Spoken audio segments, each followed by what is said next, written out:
blockbuster deal here, guys. Bryce Harper finally signed after all the hysteria, all the hoopla. Deal is finally done. Bryce Harper signs with the Phillies today. $330 million over 13 years. And guess what? That 13 years, there's no opt-out. Phillies cannot cut ties and say, well, you've regressed. We don't want to pay you anymore. Nope, they're stuck. They're locked into it. So hopefully they bring home some hardware while he's there, because I have a bad feeling that come the end of that contract, it's going to be hurting them financially, and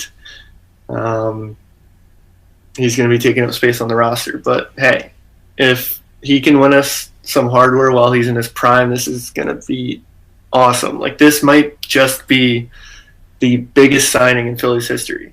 Yeah, I think that's probably like the no opt-out thing. That's probably why it took so long to get a deal done. Yeah, because I know the Dodgers offered him a fairly comparable deal, less security though, and I know opt-out is what really was the what made the deal for him. Yeah, he wants that money guaranteed. And he will also receive a $20 million signing bonus, assuming he passes his physical with a clean bill of health, which I'm sure he will. Yeah. I heard that the Phillies, between the hours of 2 p.m. and 5 p.m. today, sold 80,000 tickets. Oh, wow. Dang. Yeah. So, yeah, there's a lot of hype. I'm sure we'll see a lot of Bryce Harper jerseys in the stands this year. Oh, yeah. I only made it to one Phillies game last year, but I'm definitely going to try to make it out to a few more this year. It's always fun to have a superstar in the city on a team. And, hey, we'll see if maybe we can even bring in Mike Trout in a couple of years. I know he loves Philly. See him a lot at Sixers games, and he's always on the sideline at Eagles games. And it seems like he has a bit of a bromance going with Zach Ertz. So we'll see if we can convince him to join Bryce and try to win the city some World Series. Oh yeah, definitely. That would be wouldn't mind seeing the Phillies. Assuming the Reds can't win, wouldn't be opposed to the Phillies winning World Series. Going forward. Yeah, for sure. And hey, they got a lot of good young talent too. If they continue to develop that young talent, and then bring in pieces like a Bryce Harper and a Mike Trout, I mean, they should have no problem winning some hardware. So I'm looking forward to it. The future's bright. This is awesome. Biggest signing in Philly in a long, long time. This is awesome. Let's move on to some general NHL news. Oh, sounds good. Recently, the Blues set a franchise record with 11 straight wins, sadly broken last week by the Dallas Stars. But it's all right. Craig Berube really pulled one out of the hat. I kind of thought his coaching career at the NHL level, at least in a head coaching role, was over after his performance with the Flyers. I mean, he wasn't terrible. He was just kind of mediocre. But, hey, I got to give the guy a lot of credit. He's really turned the St. Louis team around from being a bottom feeder to one of the better teams out there in the West. I mean, they are just clicking on all cylinders right now. They're just, they're chugging their way along. They played the Boston Bruins this past weekend, actually. Bruins had won 7 straight coming into the game. Blues beat them in a shootout. So Blues are beating other good teams, other hot teams right now. So they're looking real good as we get closer and closer to the playoffs. We'll see if they can make some noise. Not sure if they're a cup contender, but we'll see if they can get past the first round and, wreak a little havoc. Oh yeah, and they've definitely showed that they can do it before, because in 2016 of course just one series away from making it back to the Stanley Cup Finals. So I actually attended 3 games in their playoff series against the Dallas Stars that year. Oh really? And that's cool. Yeah, I was out in St. Louis visiting some of my old friends from college, and I had the privilege of going to games 3, 4, and 6. They lost 4 in overtime on a goal that Brian Elliott probably should have stopped. I'm sure all my Flyers fans out there know exactly what I'm talking about. And then they just did not look too good in game 6, unfortunately. But they came out in Game 7 and just blew Dallas out of the water. So, yeah, that was a fun season to watch. 6 wins away from a Stanley Cup, pretty darn close, and just an awesome team that year. They haven't quite been the same since, but we'll see if they can kind of get back to that place sometime soon, maybe even this year. We'll see. Yeah. So Kucherov recently got his 100th point. That's pretty quick. Oh, yeah, definitely. It's the quickest I can remember anyone getting to 100 in recent NHL history. Oh, yeah, and, another thing, it's definitely happy for him, but, another big reason for that is, also in addition for writing for the newspaper, also write for a, blog that, Kucherov is actually, kind of like an investor in, so, I like to, I'd say he's, probably like my favorite player that isn't like involved with one of my teams. Cool. Certainly a good favorite player to have. He's one heck of an NHL talent. Oh yeah, just really, really incredible offensive player. I mean, a lot of people obsess over Stamkos out there, but Kucherov, I mean, he's the real deal too. I mean, he's on pace to maybe even get 100 assists, which that hasn't happened in a while. So that would be really awesome if he pulled that off. And then the Lightning in general, they're just having an incredible season, just piling up the wins, on pace to put up, I believe, what is it, like 120, 125 points? Yeah, that sounds about right. Does that sound correct? Yeah. Yeah. So that'd be pretty awesome to see if they could do that. Obviously, they'd lock up the President's Trophy with that. Well, yeah, obviously they've been, really good for the past, at least past, few seasons. But, even if they, won it, this year, I wouldn't be surprised.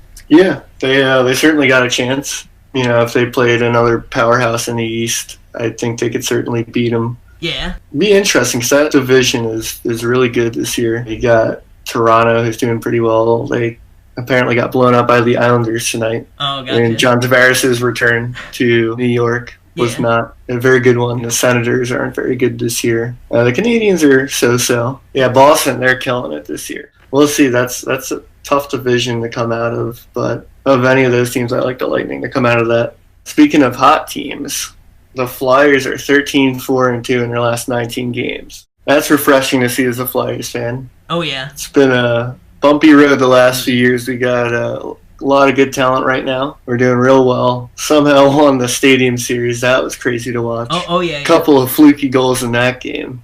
But a fun game nonetheless. It's always fun to beat the Penguins. Got a little payback on them for when they came into Wells Fargo Center and beat us 4-1. Nolan Patrick's goal got waved off because of a quick whistle by the ref. That was disappointing, but we got our payback on the big stage in front of a crowd of about 70,000 strong, so we'll take it. And unfortunately tonight they did not beat the Blue Jackets, but hey, we got a point. It was a hard-fought battle. Kind of talk about that game a little bit. That was an interesting game. All those overturned goals and whatnot. Oh yeah, I think very rare when both teams get a get a goal waved off in the same game. Yeah, it's the the Blue Jackets, they had Bjorkstrand's goal. I think it was. It got waved off because they kicked it in, and then the Flyers think I guess it was Voracek or who it was James Van Riemsdyk. Oh, okay, gotcha. But that one got he scored it first, and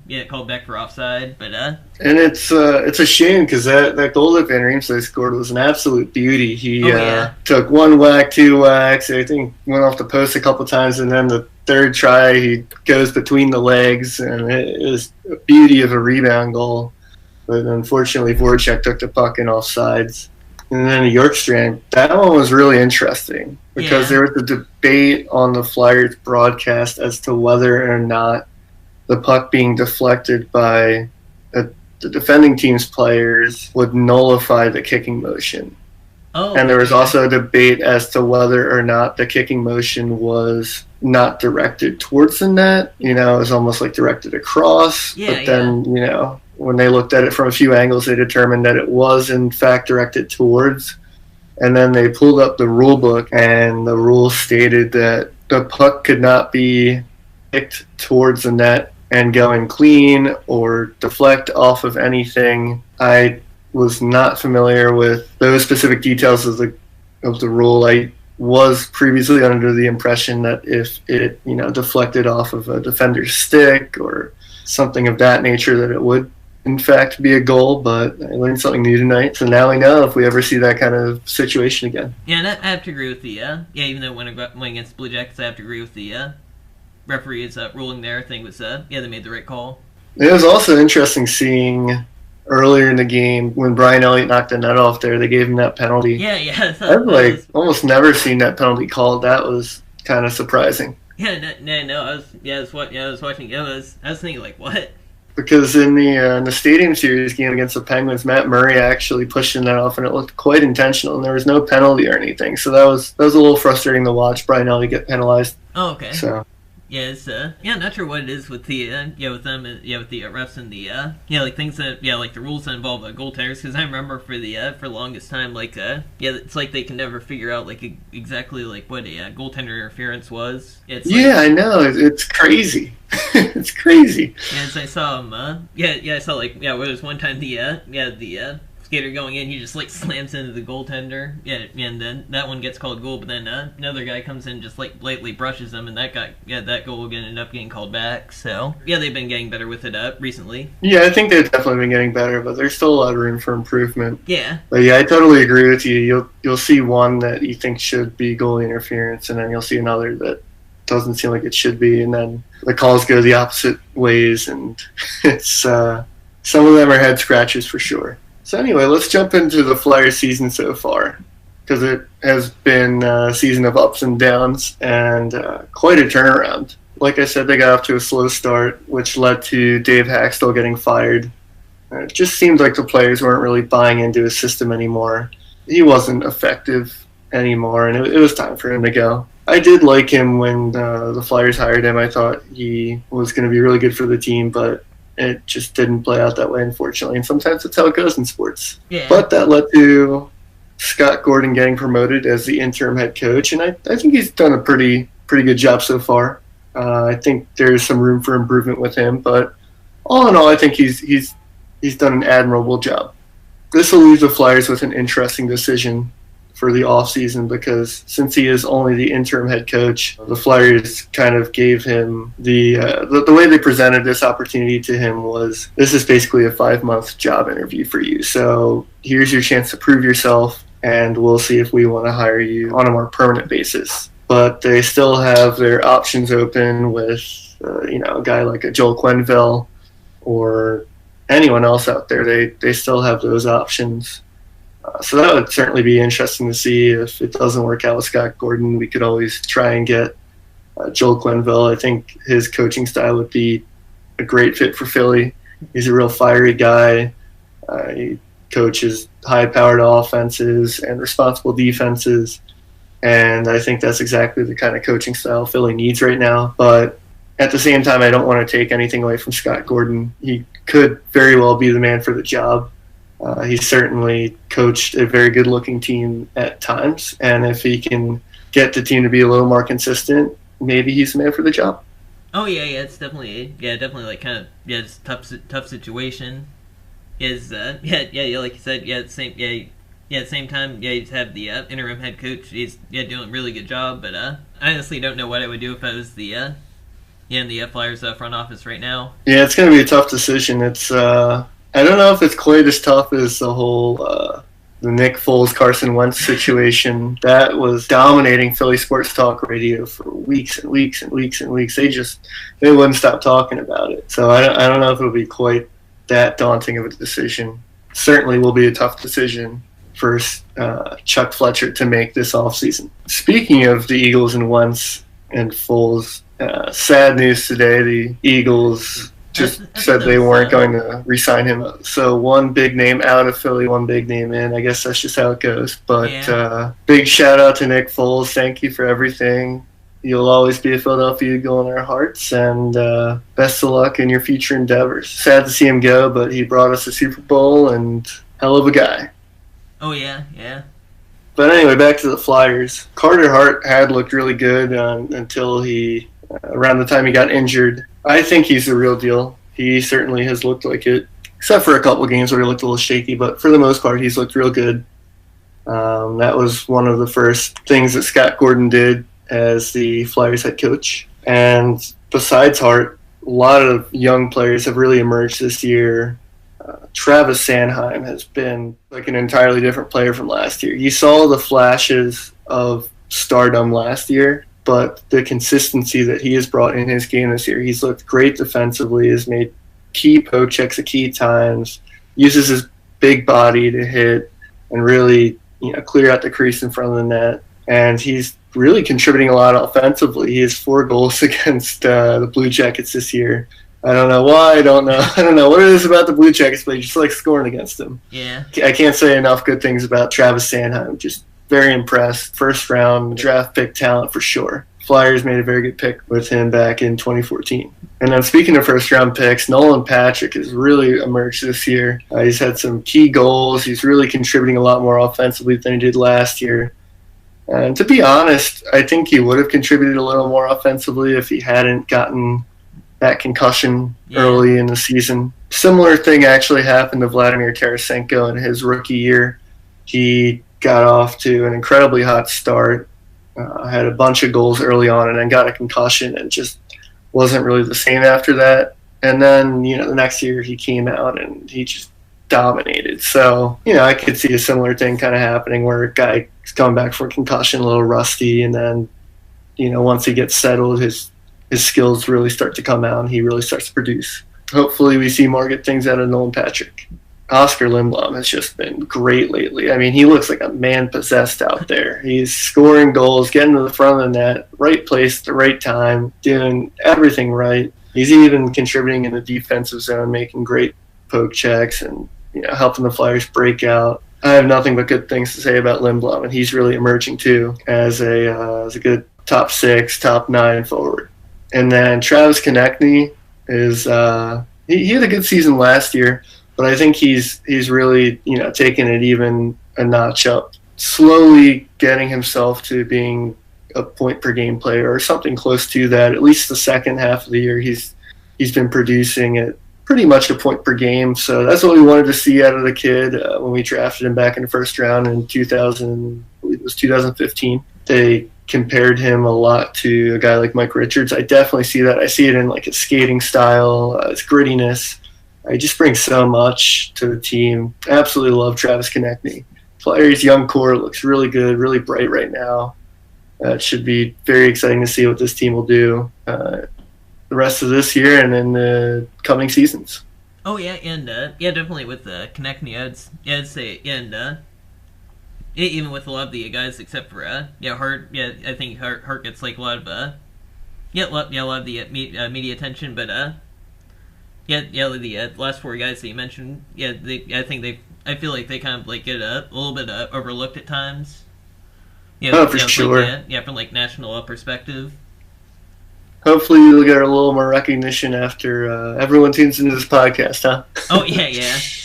Yeah, I definitely think the Flyers are going to win a Stanley Cup sometime in the 2020s. It's my prediction that I'm going to go with right now. Hopefully that comes to fruition as well.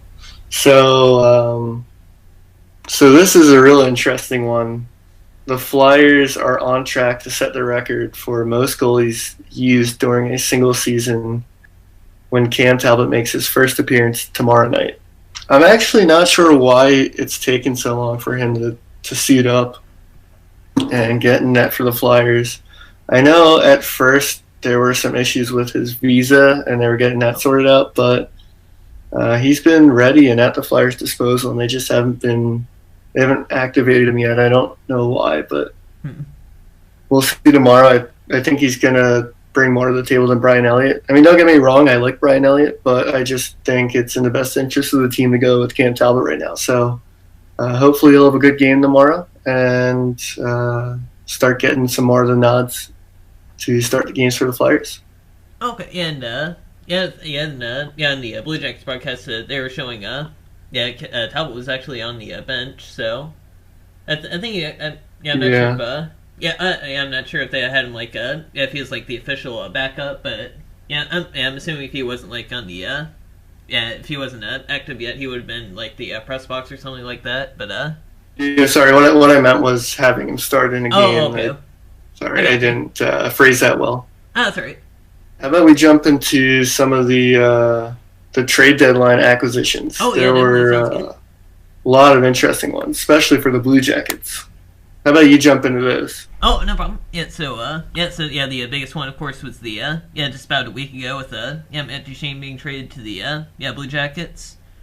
Yeah, of course, the Blue Jackets had to give up some really good picks and some good prospects as well. But that was definitely the biggest one that they had this year. And then the other big one was Dzingel, of course, being traded from the Senators to the Blue Jackets for Dzingel, seventh round pick for this upcoming draft went to the Blue Jackets. Of course, the Senators get Anthony Duclair.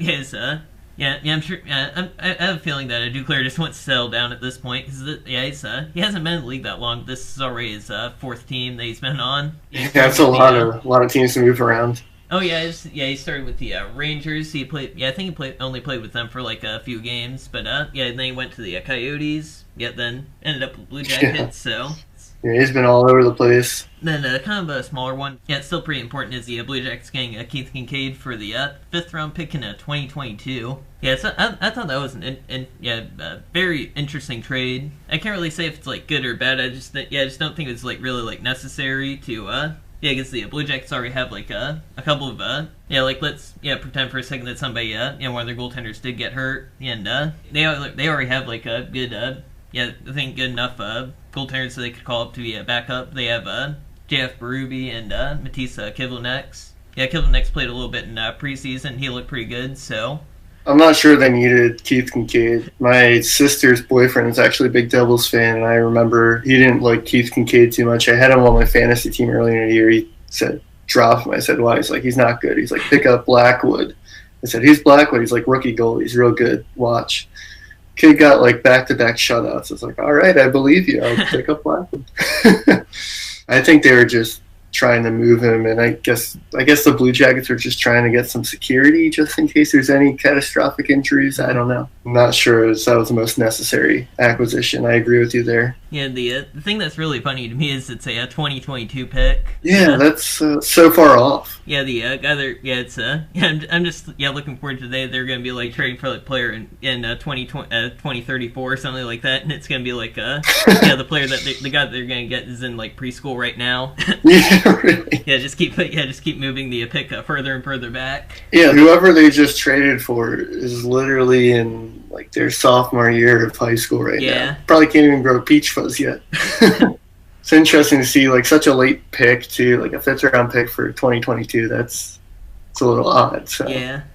Anyway, a sad trade for Flyers fans. Wayne Simmonds is no longer a member of the Philadelphia Flyers. He moves on to the Nashville Predators to be reunited with his former coach Peter Laviolette.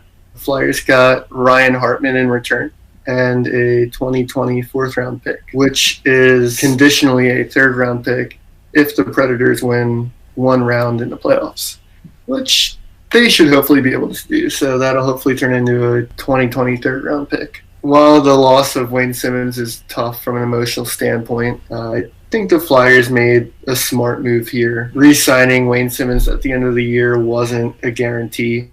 I love Wayne Simmonds. I have a Wayne Simmonds jersey in my collection. Sad to see him go, but at least we got something in return for him if he had decided to walk at the end of the year. Yeah, and the thing is, I think if he was going to re-sign / is going to re-sign, I don't think that was contingent upon where he finished out the season.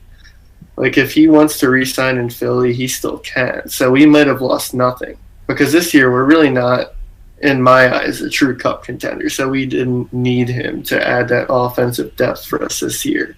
Oh, okay. If we can get him back going in the next year, and we really got some offensive depth, and we lost nothing. And Ryan Hartman, I got to say, has looked pretty darn good in his first 2 games. He brings a lot of physicality. He's a hard-nosed player, fights for every loose puck. Hasn't really contributed too much offensively, but he's getting in the right spots. I'm sure he'll get a goal or an assist here soon.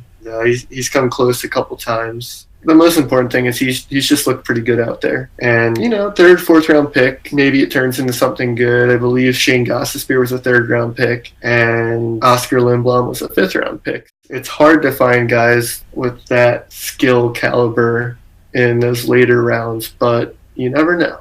Maybe it's the next big superstar for the Flyers, so we'll see. The Vegas Golden Knights got Mark Stone and Tobias Lindbergh from Ottawa. Ottawa was just cleaning house this year. We'll see if they do kind of like an Edmonton Oilers rebuild here pretty soon. Yeah, I think they will too. And then the Nashville Predators, in addition to Wayne Simmonds, got Mikael Granlund from Minnesota in exchange for Kevin Fiala. They're definitely adding some offense, trying to gear up for, I'm sure, what they hope is a deep playoff run. And it'll be interesting to, I'll have to keep an eye on them, see how they do as the season winds down. Oh, yeah, definitely. Derick Brassard is on the move again. He got picked up by the Colorado Avalanche. He started off on the Penguins. Oh, okay. Into the Panthers, and now he is a member of the Avalanche. So he's kind of playing musical chairs with NHL teams right now. The Bruins got Marcus Johansson, which is a pretty big acquisition for them. That'll add some offensive firepower. Oh yeah, definitely. He's really good with Washington for long time there. Blue Jackets also got Adam McQuaid from the Rangers. Yeah, that's another good one. Jordan Wheel is also playing the NHL musical chair game. He is now a member of the Montreal Canadiens. Started off the season with the Flyers, got traded to the Coyotes, and is now reunited with our good friend Dale Weiss, who us Flyers fans all love and cherish. Gustav Nyquist is a member of the San Jose Sharks now. He can certainly add some offense to that lineup. He's having a pretty good year. Oh, yeah. Oh, I almost forgot. Matt Zuccarello got acquired by the Dallas Stars and was injured and is out for 6 weeks. Bad luck, Matt Zuccarello there. That really stinks. Yeah, it's a tough break. And then some other interesting acquisitions were the Washington Capitals picking up Carl Hagelin. Oh, yeah. From Los Angeles. They barely gave away anything for him because he can really add a lot to an offense in the postseason. Won 2 cups with Pittsburgh. I'm sure the Capitals are gearing up for another push for the Stanley Cup. And all they had to go up was a third and a 6th-round pick, so that's really not that bad for a guy like Carl Hagelin. Yeah. The Boston Bruins got Charlie Coyle from the Minnesota Wild. He's, in my opinion, going to add a lot to their offense. Had some really impressive games while he was a member of the Minnesota Wild, and I think he's really going to add a key offensive piece to the Bruins lineup. It's just one of those guys. It's going to be weird to see him in a different uniform. Yeah, for sure. And the last trade talk about tonight is the Philadelphia Flyers acquiring Cam Talbot for Anthony Stolarz. Obviously, that happened a few weeks ago, but an interesting trade nonetheless. I think it was a very smart move by Chuck Fletcher because Anthony Stolarz, as much as I liked him and as well as he was playing, he had a clause in his contract that if he did not start 10 of the remaining 23 games at that time, that he would become an unrestricted free agent. And the Flyers probably would have lost him because I think he wants to go be a starter somewhere. He's got that kind of talent. Oh yeah, definitely. I think his career is kind of like, has had like same type of trajectory as Cam Talbot. Yeah, ironically enough, because of with Talbot, he was with the Rangers. Even though he was like good enough start, there was no chance that he was going to unseat Henrik Lundqvist. So of course he ended up with the Oilers, and I think Stolarz is kind of like in that same situation where he's good enough to start, but there's just no space to put him. Right. And kind of like that with Martin Jones too. When he was with the Los Angeles Kings, obviously they're not going to get rid of Jonathan Quick, so he moved on. Yeah, but he got a Stanley Cup out of it. Yeah, can't complain with that, right? Yeah, Stanley Cup sitting on the bench. So I'm pretty happy with that deal. I think the Flyers did the right thing getting Cam Talbot because, at least he got something out of a player who was probably going to walk at the end of the season.